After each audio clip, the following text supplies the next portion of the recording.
Air Canada announces non-stop flights between Guyana and Toronto. Air Canada has unveiled an ambitious expansion plan during its Investor Day 2024, which includes the introduction of non-stop flights between Toronto and Georgetown, Guyana. This new route aims to capitalize on the region's economic growth and will be operated using Boeing 737 MAX 8 aircraft through its subsidiary, Air Canada Rouge. As part of its broader strategy, Air Canada is set to add over a dozen new international destinations in the coming years, driven by the incorporation of 4 new aircraft models: the Airbus A220, Boeing 787-10, Boeing 737 MAX, and the A321neo XLR.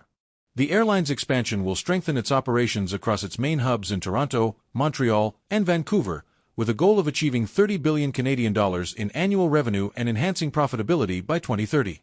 The company intends to support annual revenue growth of 7 to 8%, supported by a 5 to 6% increase in capacity.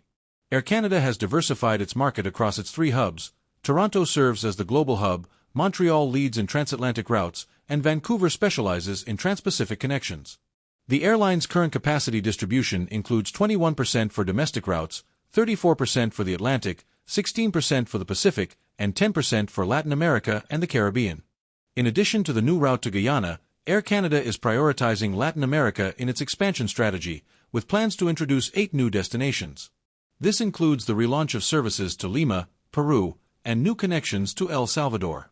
Air Canada is also expanding its vacation offerings, with new destinations in Mexico and Colombia, including Cartagena and Guadalajara.